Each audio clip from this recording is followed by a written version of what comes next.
Muito bem, estamos no capítulo 9 de Marcos, e agora vamos para um texto grande, do versículo 30 ao versículo 50, mas eu vou seguir aquela instrução de comer pelos pedacinhos. Então, ao invés de trabalhar o texto todo, eu separei em pequenas porções, de maneira que a gente possa aproveitar melhor esse texto.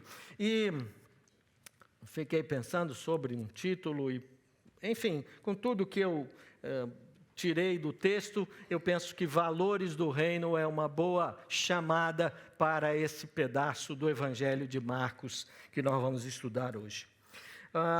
Como vocês sabem, grande parte dos ensinamentos de Jesus foram dados em ministério público, né? Enquanto ele estava cercado, ele ia ali ensinando, enquanto caminhava, enquanto curava, enquanto acolhia as pessoas, sempre muito cercado, né, de multidões.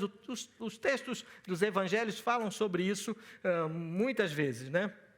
Mas, em especial nesse trecho de Marcos, a gente se depara com o que a gente poderia chamar de uma aula particular, né? Agora ele seleciona o grupo, que é o grupo dos 12, né, que anda mais perto dele, e diz assim: peraí, não quero que mais ninguém participe disso, eu preciso falar diretamente com vocês.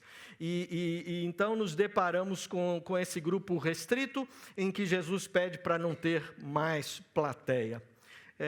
Então a gente vê que nesse texto, de propósito, Jesus faz um caminho, evita, né, encontrar com muita gente, para que ele possa ter esse tempo sozinho com os discípulos e trabalhar aquilo que ele quer trabalhar. Mas antes de começar esse tempo de aula específica, ali na caminhada mesmo, Jesus já faz a predição da sua morte, e eu estou dizendo que ele está fazendo isso novamente. Então acompanhem comigo a leitura dos versículos 30 a 32. Ao deixarem aquela região, viajaram pela Galileia. Jesus não queria que ninguém soubesse que ele estava lá, pois queria ensinar aos seus discípulos. Ele lhes dizia: o Filho do Homem será traído e entregue em mãos humanas. Será morto, mas 3 dias depois ressuscitará. Eles, porém, não entendiam essas coisas e tinham medo de lhe perguntar. Lembram, Jesus está caminhando na direção do sul, ele está indo para Jerusalém. Ele tenta escapar um pouco daquela multidão que o tempo todo o cercava, para poder se dedicar a um tempo só com os discípulos. Ao longo dessa caminhada, ele fala 3 vezes sobre a sua morte e ressurreição. Essa agora é a segunda vez, portanto ele já tinha falado uma vez, essa agora é a segunda vez. E ele vai falar novamente daqui a pouco. Ele ressalta nessa predição que ele vai ser traído e vai ser entregue em mãos humanas. E isso é um negócio difícil para os discípulos, eles não compreendem muito bem e provavelmente não gostam muito daquilo que eles ouvem. Se a gente for bem prático e pensar bem, ao dizer isso, de certa forma ele estava abrindo mão da sua autoridade divina. Como assim? Vai ser traído, vai ser entregue, vai ser morto? Como assim? Mas esse cara não é o rei, ele não é o Messias. Como assim? Então imagina a cabeça deles, o que está se passando em função da falta de compreensão sobre o ministério de Jesus. Jesus sabe o que o aguarda em Jerusalém. Ele tem claro isso. E ele não muda caminho, ele está indo naquela direção. Mas os discípulos, gente, vamos entender, eles vacilam no meio dessa caminhada, eles vacilam. Eles têm algumas dúvidas, eles têm questões, eles não estão muito confortáveis com relação a isso. Então a gente percebe que uma certa perplexidade toma conta deles quando eles ouvem Jesus dizer novamente que vai ser entregue nas mãos dos homens.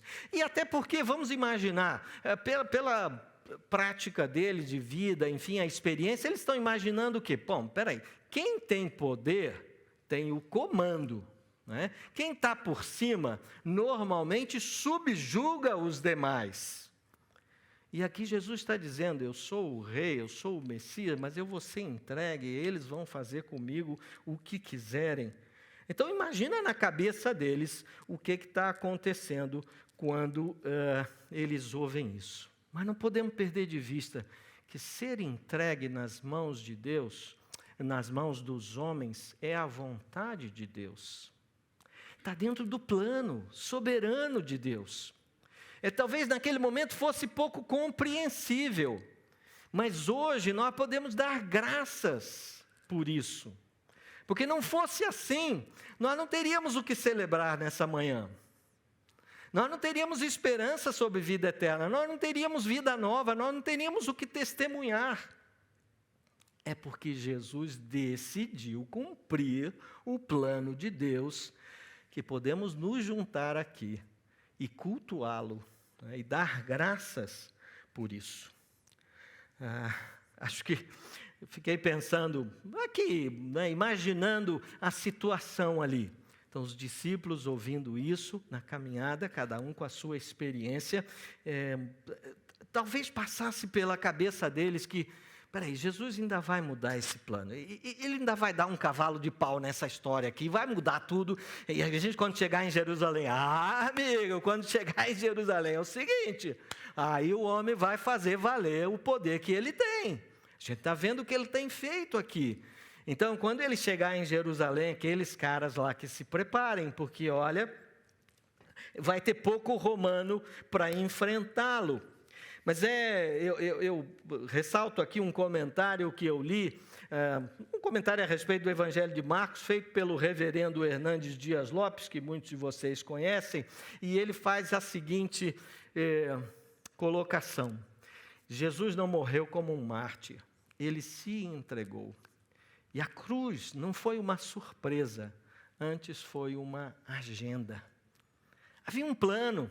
Então aquilo não é um negócio, deu errado, deu ruim. Gente, não, ele foi preso, vocês não imaginam. Vão crucificá-lo, deu ruim. Não é que deu ruim, estava no plano, fazia parte.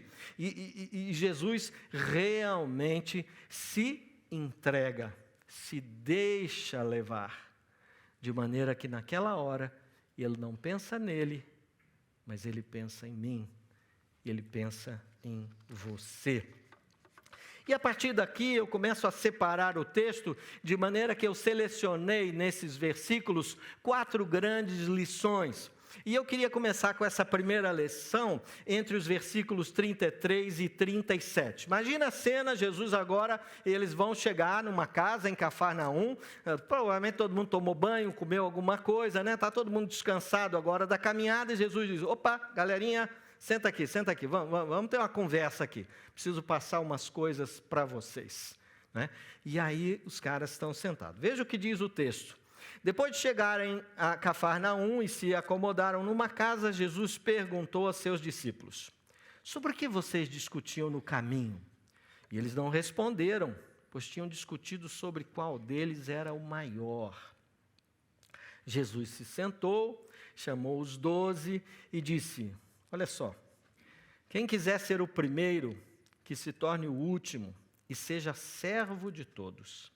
Então colocou uma criança no meio deles, tomou-a nos braços e disse, quem recebe uma criança pequena, como esta em meu nome, recebe a mim. E quem me recebe não recebe apenas a mim, mas também ao Pai que me enviou. Jesus aproveita agora que eles deram essa parada, né? Vinham caminhando, poeira, sol, calor, toda a dificuldade lá da caminhada. E agora eles estão sem o barulho da multidão, né, que normalmente está à volta deles, e ele aproveita isso para fazer um ensino mais específico. É claro, fico imaginando aqui, é claro que Jesus sabe do que eles falavam no caminho. Vocês acham que não? Não, primeiro que Jesus sabe tudo, né? Então, não dá aquela ideia de que, eu fiz isso, mas eu não vou contar, porque senão Jesus vai ficar chateado comigo. Amigo, esquece. Amiga, sinto muito te dizer, mas ele já sabe. Ele sabe tudo. Ele sabe tudo que vai no meu coração.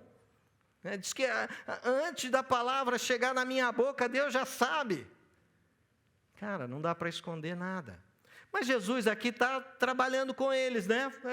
É o professor com seus alunos. Deixa eu fazer uma pergunta para vocês. Sobre o que vocês estavam discutindo no caminho? Como se ele não soubesse. E eles, muito envergonhados, aquela coisa de um olha para o outro, quem? Fala você. Não, eu não vou falar nada. Não, fala você. E ninguém fala nada.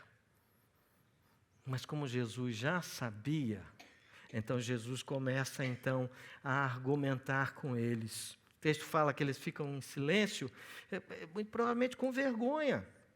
Isso não era um tema importante, não era nem apropriado para aquela hora. Imagina bem, Jesus está próximo de entregar a sua vida em favor da humanidade e os discípulos estão discutindo o quê?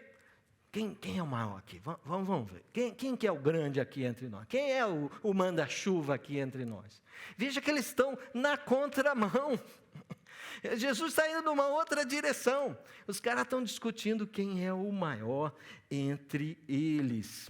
Mas eu acho que eles estavam pensando no reino de Jesus em termos de um reino terreno, né? Usando aqui as informações e as experiências dessa vida, e eles estavam olhando para eles mesmos e pensando neles como ministros de Estado. A hora que esse cara assumir o controle aqui, você, o quê? Você quer economia para você? Não. Esporte para você? Não. Você quer o quê? Saúde? Cada um vai cuidar do quê? Estavam se vendo ali, né, como os ministros. Ele vai ser o chefe, cara. A hora que ele tomar o poder, nós estamos bonitos. Mas quem vai ser o maior? Qual ministério vai ser mais importante aqui entre nós? Então, eles estavam discutindo isso, e eles começam, então, no meio dessa discussão, até pensando, talvez, como já é a segunda vez que eles ouvem Jesus falar sobre o assunto, embora eles não desejassem que isso acontecesse naturalmente, porque eles queriam que Jesus tomasse o poder efetivamente. Vamos mandar esses romanos para casa e agora ele vai liderar, agora Israel vai ficar bonito. É isso que eles desejam, mas já é a segunda vez que o mestre fala sobre isso. Gente, está parecendo que é verdade, isso vai acontecer mesmo. Não é a primeira vez que ele fala sobre isso.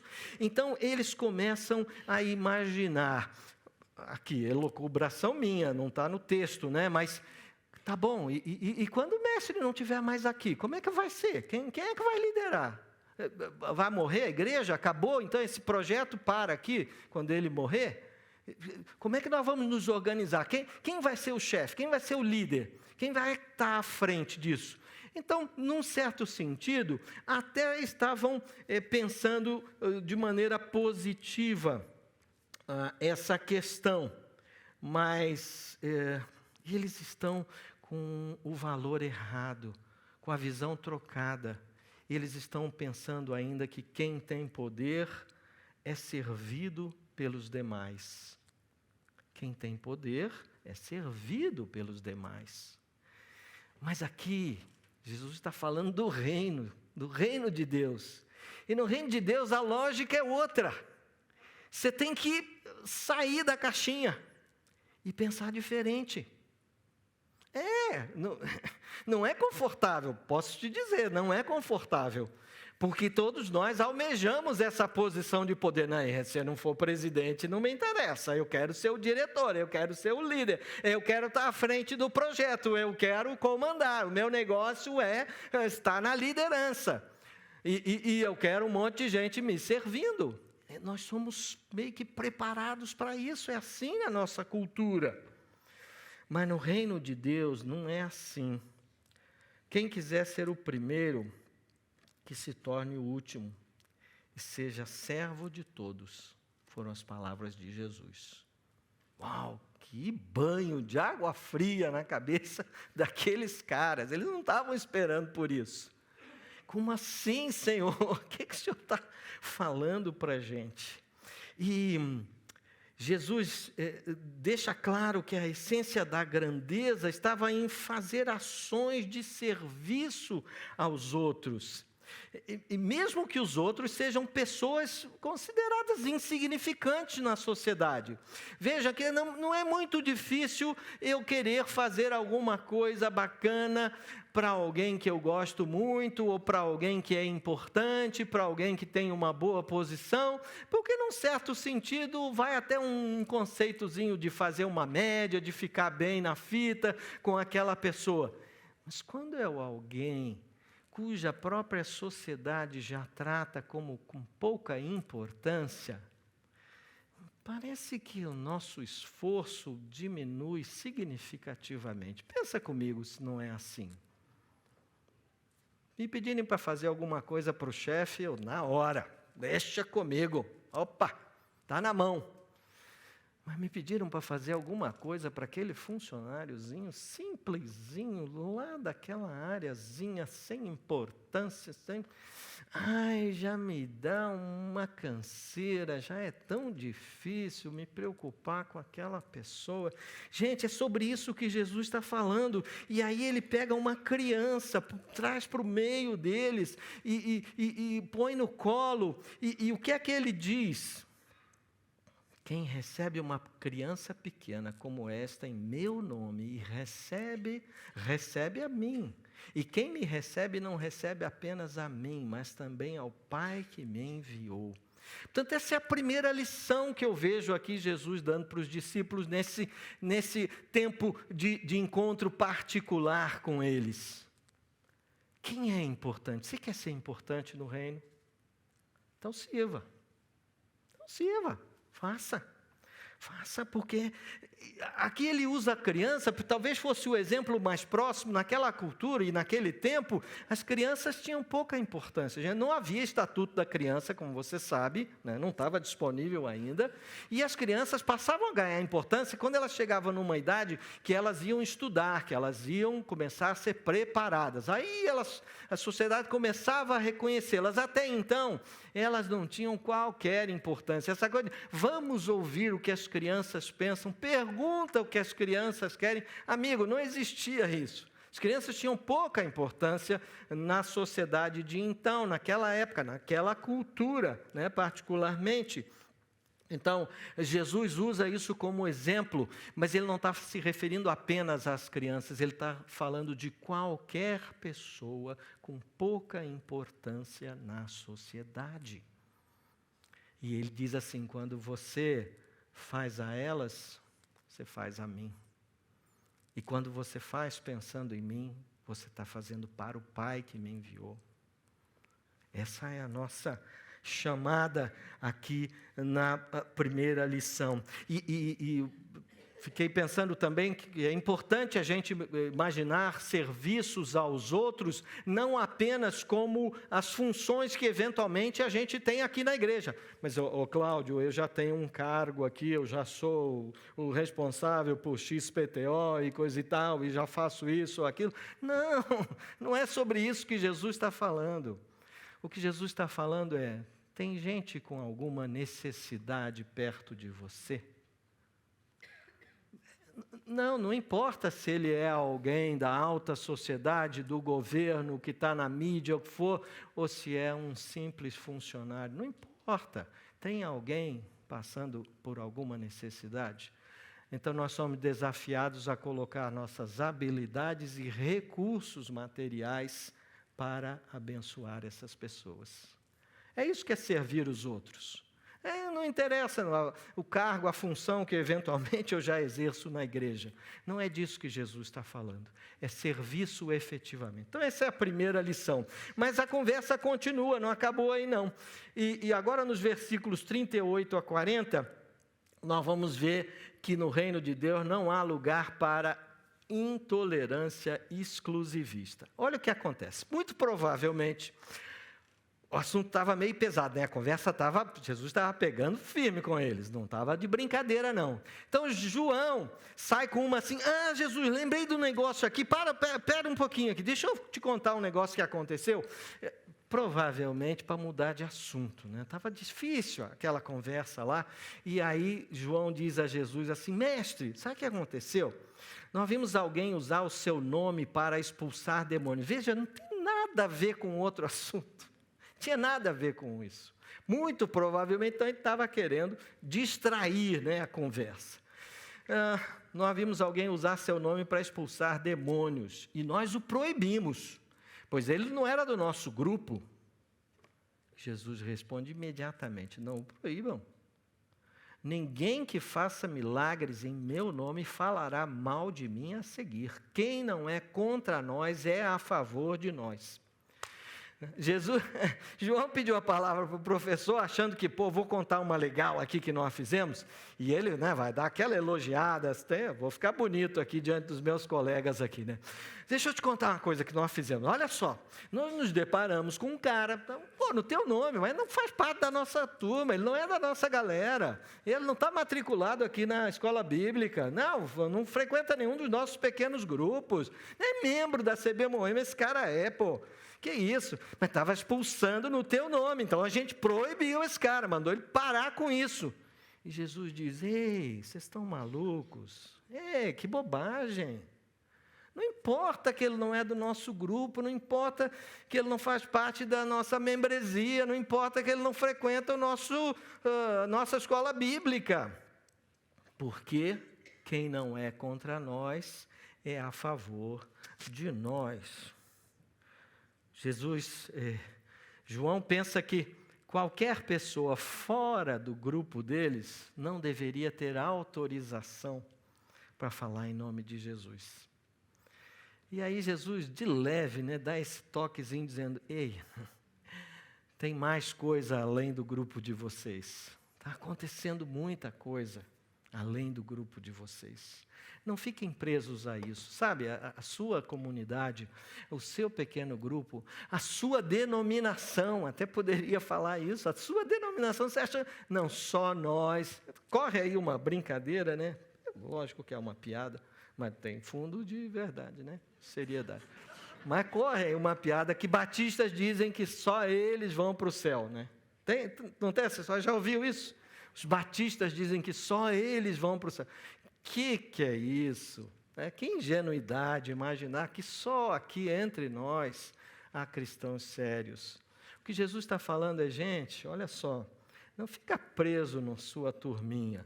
Ele não está falando aqui daquele inclusivismo sem limite, não, vale tudo, não, importante é o seu desejo de procurar o Criador. Não é sobre isso que ele está falando. O que ele está falando é o seguinte: a pessoa fez algo de bom para a outra, que era expulsar o demônio.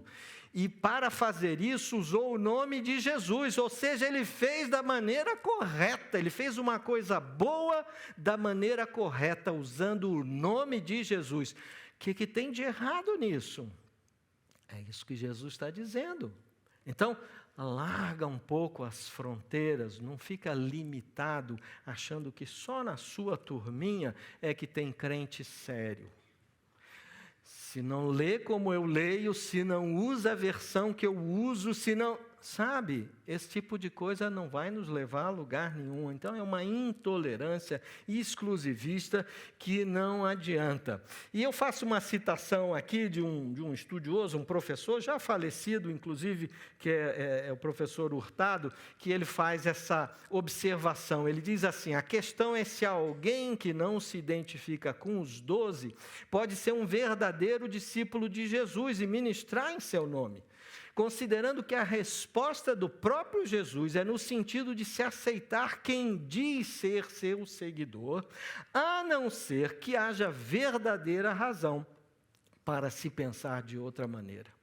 Portanto, esqueça essa ideia de que só na sua turminha ou só na nossa turminha é que existem cristãos sérios. E eu chamei isso da segunda lição de Jesus nesse texto junto com os discípulos. Agora nós vamos para uma terceira lição. E essa terceira lição, ela é pesada. Posso imaginar Jesus falando sobre isso e os olhos dos camaradas arregalando. Ele diz assim: eu lhes digo a verdade. Se alguém lhes der um simples copo de água porque vocês são seguidores do Cristo, essa pessoa certamente será recompensada. Mas, se alguém fizer um desses pequeninos que confiam em mim cair em pecado, seria melhor que se lhe amarrassem ao pescoço uma grande pedra de moinho e fosse jogado no mar. Se a sua mão o leva a pecar, corte-a fora. É melhor entrar na vida eterna com apenas uma das mãos que ser lançado no fogo inextinguível do inferno com as duas mãos. Lá os vermes nunca morrem e o fogo nunca se apaga.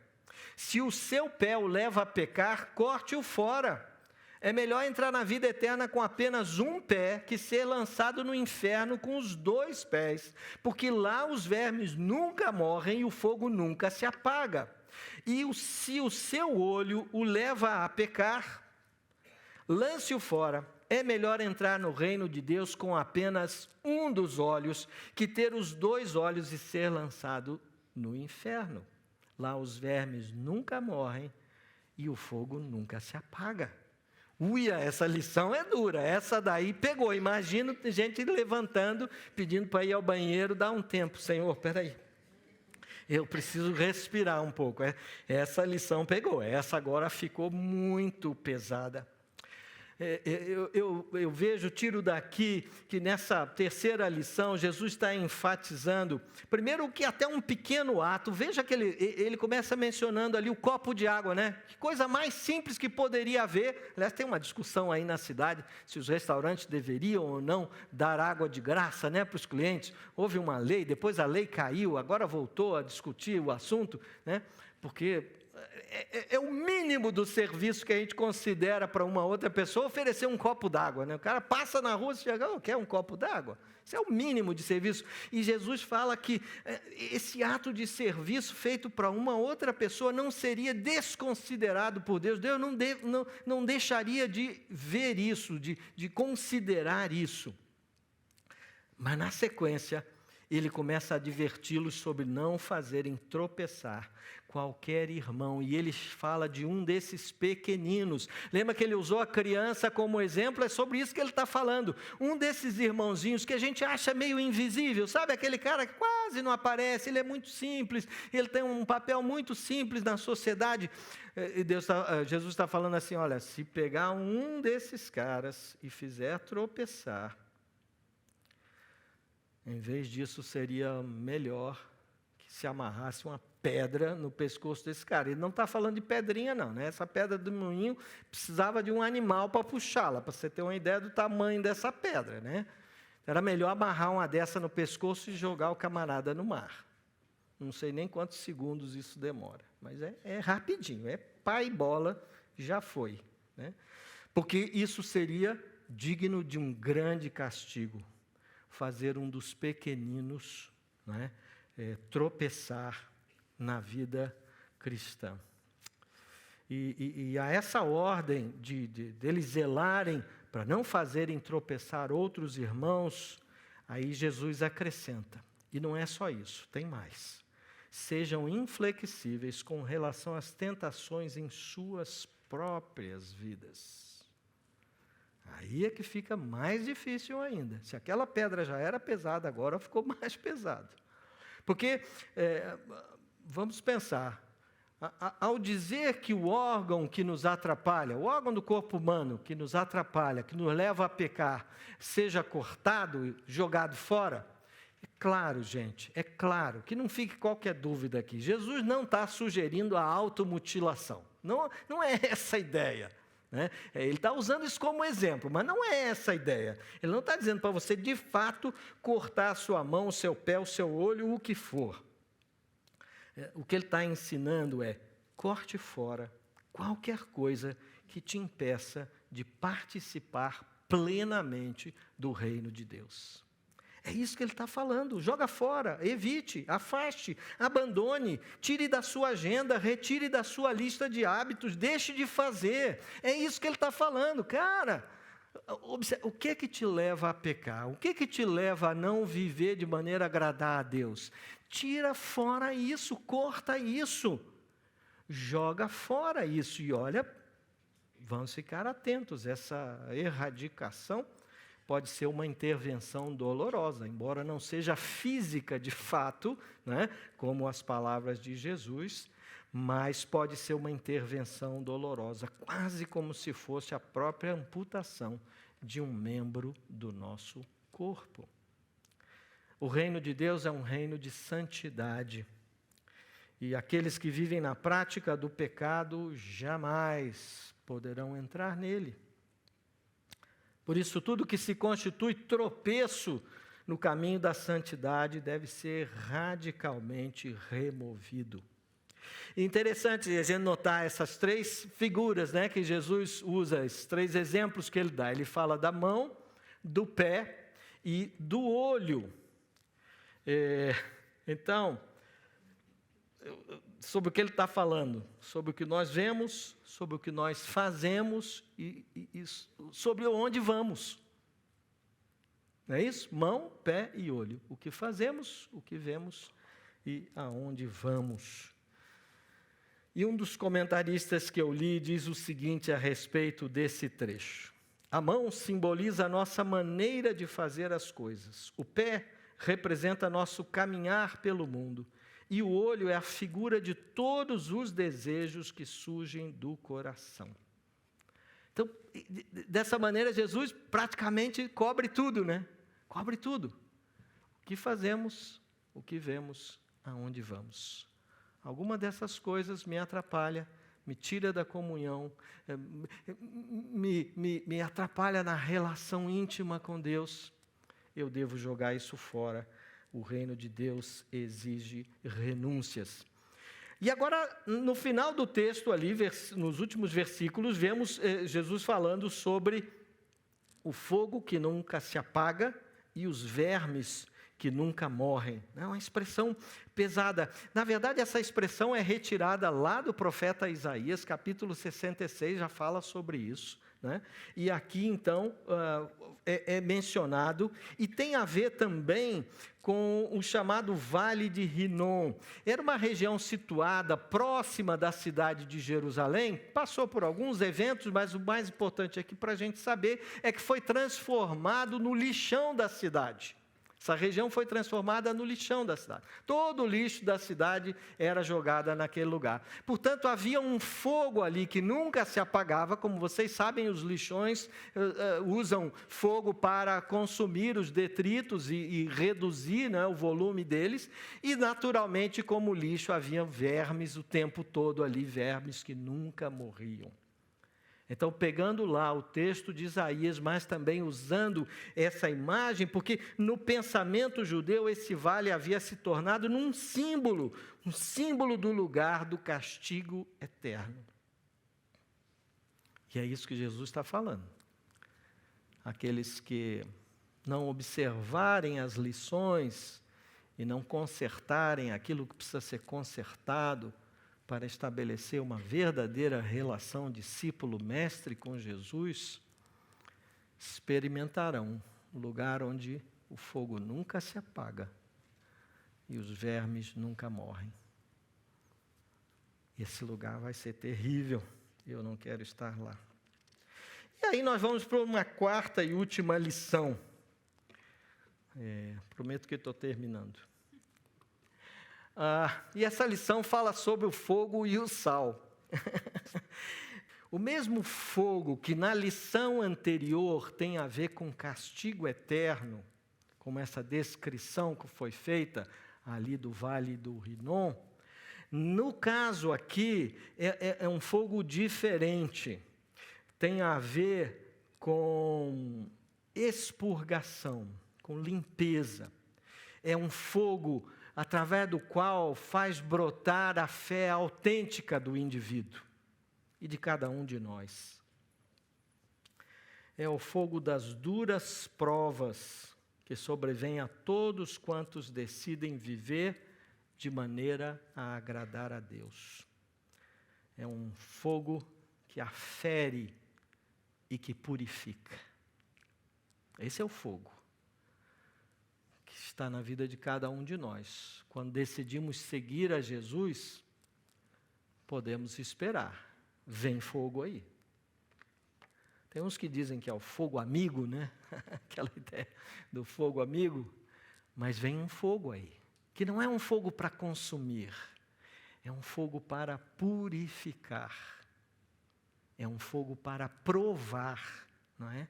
E fazer brotar, então, o que a gente tem de melhor. E eu quero usar 2 textos de 1 Pedro que vão nos ajudar muito a compreender isso. O primeiro está no capítulo 1, versículo 6, que diz assim: portanto, alegrem-se com isso, ainda que agora, por algum tempo, vocês precisem suportar muitas provações. Elas mostrarão que sua fé é autêntica. Como o fogo prova e purifica o ouro, assim sua fé está sendo experimentada. E ela é muito mais preciosa que o simples ouro. Isso resultará em louvor, glória e honra no dia em que Jesus Cristo for revelado.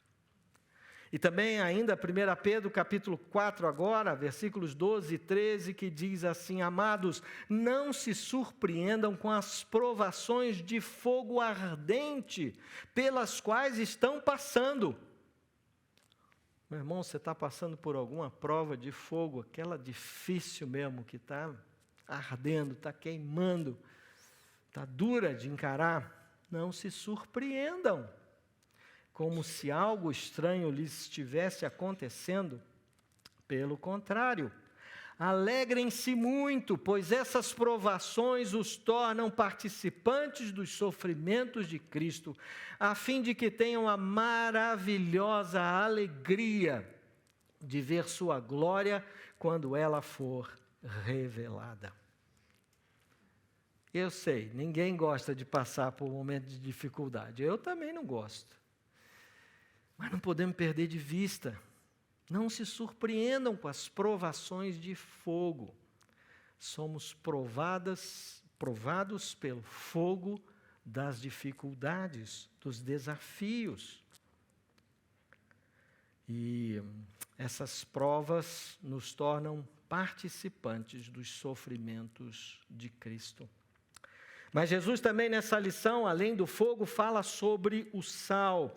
E o sal tem 2 características básicas, né? O sal ele pode preservar, assim como dar sabor também. O sal sempre foi muito importante em culturas passadas, assim como nos nossos dias. Alguém diz que seria difícil a sociedade viver sem sal, né? Há até uma expressão, né, usada sobre isso, que é essa coisa é sem sal, ou fulano é sem sal, né? Que não tem sabor, não dá para distinguir exatamente o que é. Mas o sal pode perder o seu sabor e ele pode se tornar insípido. Ou seja, ele pode perder a sua função, ele pode deixar de atuar como era esperado que ele atuasse. E é sobre isso que Jesus está falando, sobre o sal da vida cristã e que deve fazer diferença na sociedade. Nós somos colocados aqui, nós somos alcançados pelo amor e a graça para fazer diferença. Se eu não estiver aqui, não faz nenhuma diferença. Se eu não estiver naquela empresa, se eu não estiver naquela casa, se eu não estiver naquela classe de escola, não faz a menor diferença. Então eu já me tornei insípido. Porque como sal eu deveria dar sabor, eu deveria fazer diferença aonde eu estou. E vou me valer de novo do reverendo Hernandes Dias Lopes, que faz um comentário interessante sobre isso. Ele diz assim: o mundo está em estado de decomposição. Sem a presença da igreja, a sociedade entraria em estado de putrefação moral. O cristão é o antisséptico do mundo. Assim como o sal derrota a corrupção que inevitavelmente ataca a carne morta, o cristão deve coibir a corrupção no mundo como sal da terra. Nós fomos chamados para isso, para fazer diferença. E essa é a lição, a 4ª lição de Jesus aqui para os discípulos. Não se apavorem com o fogo das dificuldades. Mas também cuidado para não perderem o sabor, o sentido, o papel, a função de vocês na sociedade, que é fazer diferença. E eu vou para a conclusão agora com um resumo dessas lições. O professor, antes de terminar, provavelmente os discípulos já estão suando, cansados, é uma carga pesada aquilo que eles ouviram, querem sair. Jesus diz: calma, vamos fazer um resumo aqui do que nós conversamos, que foi mesmo que nós falamos. Primeiro, Quem quiser ser o primeiro do reino, que se torne servo de todos. É a lógica invertida do reino de Deus. Não é pela sua função, não é pelo seu status, não é pela sua posição que você vai ser reconhecido. Seja servo de todos. Uma segunda lição é: há muitos discípulos de Jesus, além dos membros da nossa comunidade ou da nossa denominação. Não vamos ficar com essa cabeça limitada, fechada, achando que só entre nós há discípulos sérios e comprometidos com a palavra.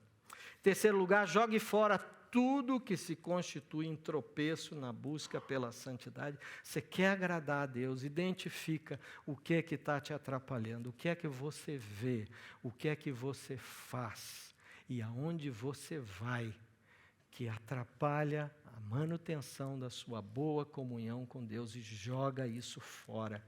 E por último, não se surpreenda com o fogo das provas que vêm. Mantenha o seu sal da sua vida funcionando, fazendo diferença, e viva em paz com os outros. Esse é o grande resumo da mensagem de Jesus e do ensino dele aos discípulos, que vale para nós ainda hoje. Viva em paz com os outros. Está em guerra com alguém? É lá na sua casa? É no trabalho, com colegas de trabalho? Não sei, com alguma autoridade, com o governo, com alguma lei, alguma decisão. Trabalhe isso no seu coração, porque a instrução é: viva em paz com os outros. Desejo que Deus nos abençoe nessa reflexão. Quero orar mais uma vez, agradecendo ao Senhor pela sua palavra. Convido você também a fechar os seus olhos. Obrigado, Senhor, pelas instruções do texto bíblico. Lições preciosas e ao mesmo tempo difíceis para cada um de nós, mas nessa manhã eu quero dizer ao Senhor que eu desejo segui-lo de maneira correta e verdadeira. Ajuda-me, Senhor, a identificar aquilo que eventualmente está me atrapalhando e a jogar fora, fazer uma limpeza, de maneira que eu possa experimentar profunda comunhão com o Senhor. Não só hoje, mas ao longo dos meus próximos dias, até quando o Senhor me chamar. Eu não tenha receio do fogo das provas, das provações, mas que eu trabalhe firme para conservar o sabor do sal da vida cristã, a vida nova que o Senhor me dá para fazer diferença no meio da sociedade onde eu estou inserido. Obrigado por tudo, no nome de Jesus. Amém.